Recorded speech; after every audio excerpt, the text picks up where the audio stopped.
I made a terrible mistake, Milo. We won't make mistakes, don't worry about it. Right, you've never made one like this before.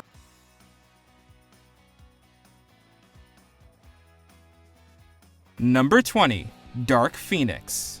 The X-Men movies were among the first to show us that superhero movies could be truly great. But Dark Phoenix is anything but. While an origin story about mutant psychic Jean Grey is a promising one, Dark Phoenix wastes that potential with a dull story and poor characterization. When I lose control, things happen, bad things. Audiences usually turn out in droves for X-Men adventures, but Dark Phoenix drew light crowds, losing an estimated $133 million. Disney purchased 20th Century Fox after the film's release, a move that will bring these characters into the Marvel Cinematic Universe. Whatever's next for the X-Men, it has to be better than Dark Phoenix. I don't know who I am. Yes, you do. You're the girl who everyone abandons. Number 19. Blade Trinity.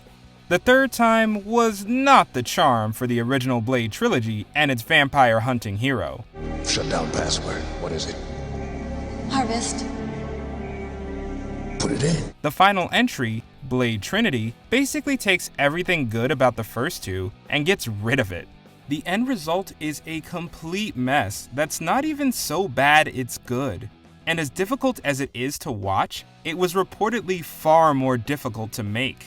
Star Wesley Snipes allegedly clashed with his co-stars and the film's director, David S. Goyer. He hates me, doesn't he? Yeah. This reportedly went as far as Snipes refusing to open his eyes for one scene, requiring CGI eyes to be put over his eyelids. In vampire terms, Blade Trinity flat out sucks.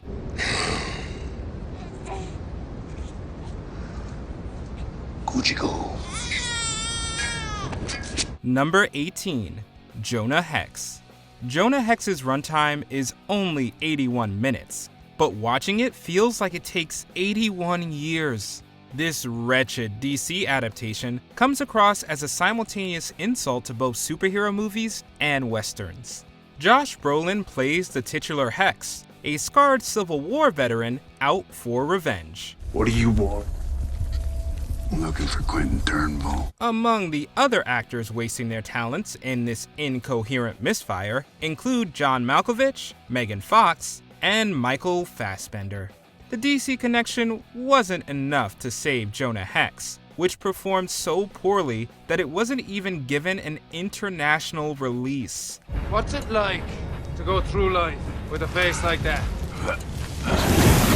Let me show you. With its sloppy storytelling and poor direction, Jonah Hex is a superhero movie we have to curse. Number 17. Bloodshot. Vin Diesel's best movies are ridiculous in a fun way. Bloodshot is ridiculous, but it's also too bland to be compelling. I cannot remember anything about me. The film introduces us to the Valiant Comics character, a soldier revived for nefarious purposes by a shady organization. Although Bloodshot boasts some impressive effects, it can't make up for how uninspired everything else feels. This includes Diesel, who never feels engaged in the film. You don't understand, Kitty.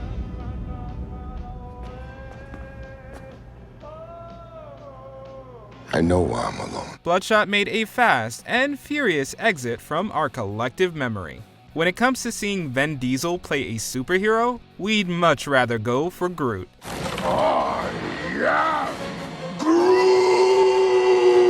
Number 16. Ghost Rider: Spirit of Vengeance.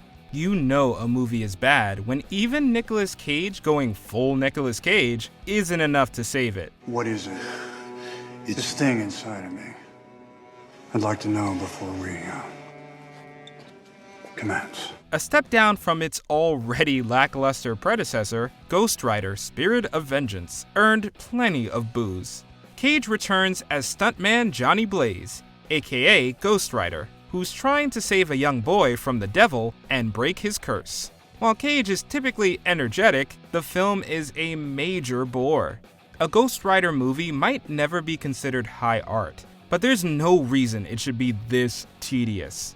We love Ghost Rider as a character, and we're still waiting for him to get the movie he deserves. Am I gonna regret taking you? Yeah, probably. Number 15, Morbius. Somehow, Blade Trinity isn't the worst comic book movie about vampires. That dishonor goes to Morbius. Breathe. And let it go.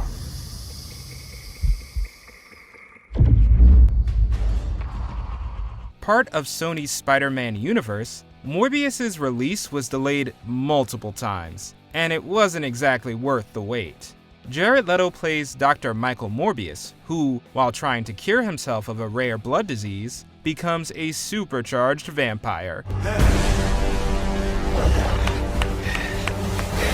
That should be a recipe for a bloody good time, but Morbius is a bore. The film has inspired something of a following, thanks to people sharing ironic memes about it. But judging by its poor reception, we doubt we'll be seeing any more Morbius anytime soon. Number 14, Turbo, a Power Rangers movie. We know that Power Rangers is for kids, but young viewers all deserve better than this. Let's do it! Right! Whoa! All right! Hey, wait for me! You might have some childhood nostalgia associated with Turbo, a Power Rangers movie. But if you rewatch it, you'll likely see the flaws are glaringly obvious from the beginning. It's as cheesy as you'd expect a Power Rangers movie to be. But Turbo is so poorly made that it's impossible to enjoy, even as a guilty pleasure. Box office was way down compared to its predecessor, and there wasn't another Rangers big screen adventure for 20 years. The only thing that's mighty about this movie is the effort it takes to watch it. Now I'm the one with the muscles and the power! Yeah, that's right, Chase. But you're not using your brain power. Number 13, Captain America. Don't worry, we're not talking about any of the MCU Captain America movies. Like Captain America, the First Avenger, this film follows Steve Rogers as he becomes the titular super soldier and fights against the villainous Red Skull. You are a perfect symbol of America, my brother. Weak and self-piteous.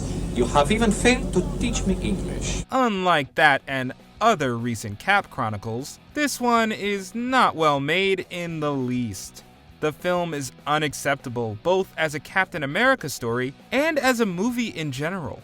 If you want to appreciate how far the superhero genre has come in recent decades, try watching 5 minutes of this movie. We certainly wouldn't pledge allegiance to it. Are you kidding? I'm not bailing out on Captain America. Let's go. Number 12, The Spirit. We'd call this clunky superhero noir style over substance, but that would imply it has any substance to begin with. I'm gonna kill you all kinds dead. I had you beat like eggs. Comics legend Frank Miller seems like he'd be the perfect choice to adapt Will Eisner's classic detective strip. But what might have worked in newspapers does not work on the big screen. Though there's some cool cinematography and art direction, the hackneyed dialogue and confusing storyline make it all but unwatchable. Miller may know comics, but directing and screenwriting aren't his strong suits. Co-stars Samuel L. Jackson and Scarlett Johansson thankfully emerged unscathed from this mess, and later starred in some much better superhero movies. There can be no competition once he's ruler of the world. Yes, then everyone will have to do what I say. They will all have to do what I say because I will be the ruler of the world. Number 11, Spawn. Spawn has an important significance in the superhero film canon, as it was one of the first to star a black actor. But we can't say much good about it beyond that. You're right. Based on Todd McFarlane's comic about a resurrected Marine reluctantly working in service of the devil, this film is hell to get through. It's a little early for Halloween, Simmons. Where you're going, every day's Halloween. Full of effects and action, Spawn tries to be stimulating, but somehow ends up boring. Star Michael Jai White has criticized the film, claiming he never said he liked it. You sent me to hell, Jason. I'm here to return the favor. A reboot, set to star Jamie Foxx, has been in the works for a number of years. If and when it gets made, it'll hopefully be better than this. Number 10. Suicide Squad. How do you go wrong with a movie about a group of supervillains teaming up to save the world? Watch Suicide Squad to get an idea. It's taken some work, but I finally have them. The worst of the worst. Boasting a great cast of characters and even greater actors, Suicide Squad is one of those movies where you can notice just about every bad decision. There are some positives, like Margot Robbie's great turn as Harley Quinn. Hey guys.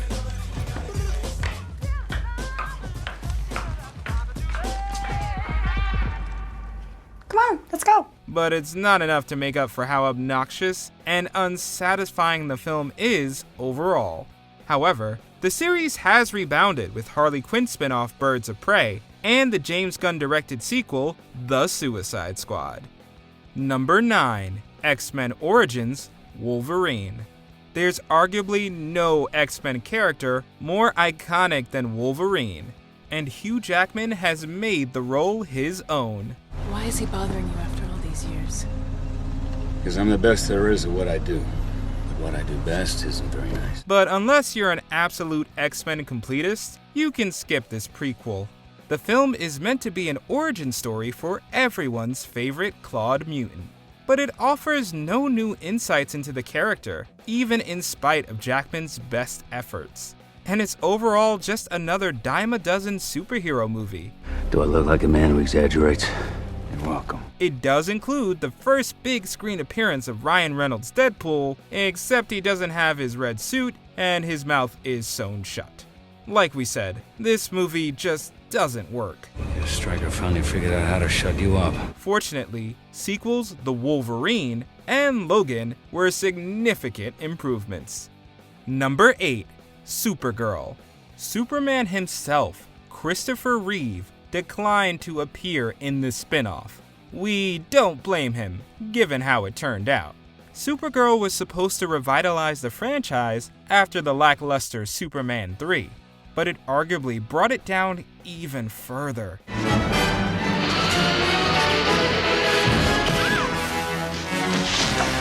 With its cheesy effects and terrible, Razzie-nominated performances from usually great actors like Faye Dunaway and Peter O'Toole, Supergirl is a super misfire. And my fate is sealed. I've lost the Omega Hedron. I must be sent to the Phantom Zone. Although it opened at number 1, it was a box office flop overall.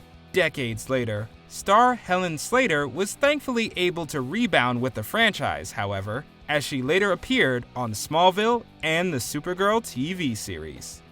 Number 7. Howard the Duck. Sure, the Star Wars prequels are a mixed bag, but the worst film George Lucas has ever been involved with is this one. Based on the cigar-smoking Marvel waterfowl from another planet, Howard the Duck is too suggestive for children, but also too stupid for adults. You know, I got a feeling my life's really gonna change since you fell into a ducky. Yeah, well, I'm glad somebody's happy. It's basically a movie for no one, except perhaps bad movie lovers.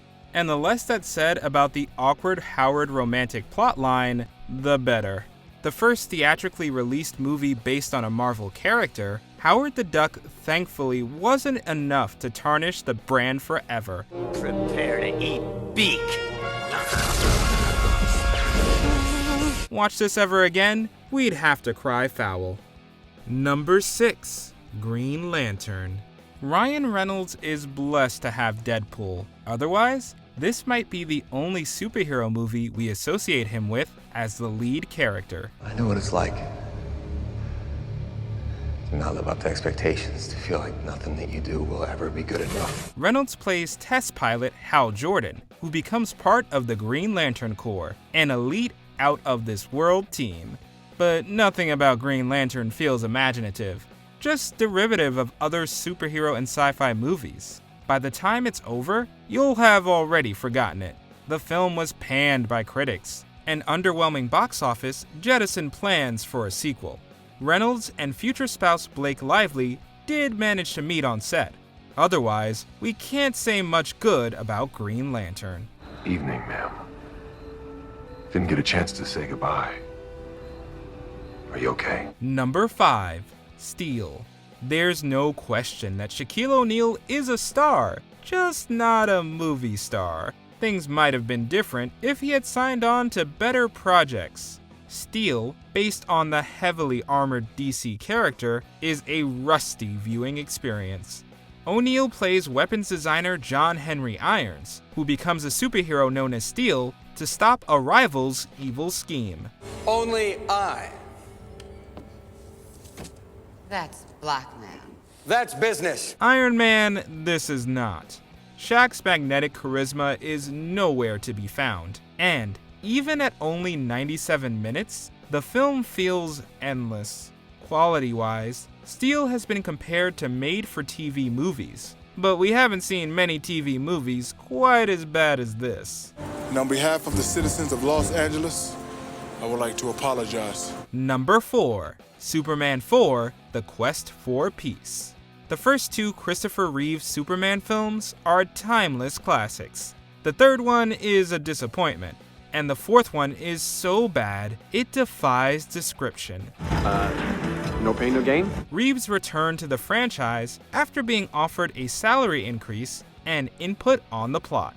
But the film was hampered by production troubles, including a massively reduced budget. While previous Superman films had been awe-inspiring, this one was yawn-inspiring, with a dull plot, awful effects, and lifeless performances. You've already broken all the laws of man, Luthor. Now, it looks as though you've broken the laws of nature, too. Its terrible reception brought the once mighty franchise to a halt. Superman eventually made his way back to the big screen. But it's a shame this ended up being Reeves' final appearance as the Man of Steel. Number 3. Fantastic Four. The word fantastic in this title should probably be in quotes. The 2000s Fantastic Four movies weren't particularly good, but they're absolute masterpieces compared to this reboot. It feels less like a superhero origin story and more like a sci-fi horror movie. That could work under the right hands, but director Josh Trank's darker vision reportedly clashed with Studio 20th Century Fox's expectations. Am I that predictable? Everybody is.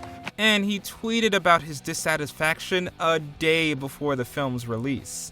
Terrible buzz and awful reviews doomed Fantastic Four, and it ended up losing between $80 and $100 million. We give this disaster an F. It's clobbering time! Number 2. Batman and Robin.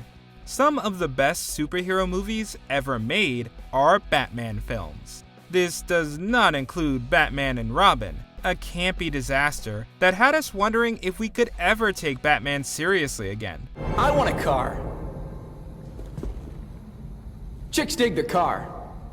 This is why Superman works alone. George Clooney dons the nippled batsuit for the first and last time, facing off against Arnold Schwarzenegger's Mr. Freeze and Uma Thurman's Poison Ivy.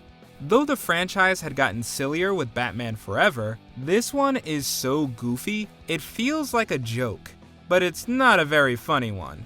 That is, unless you have a real weakness for ice-related one-liners. What killed the dinosaurs? The Ice Age! Batman and Robin was another superhero movie that derailed a previously excellent franchise. Fortunately, the franchise rebounded and then some, with Christopher Nolan's great Batman Begins. Never count out the Caped Crusader. Number 1. Catwoman. There are countless ways to describe Catwoman, but catastrophe seems most appropriate. I think this is a total waste of time.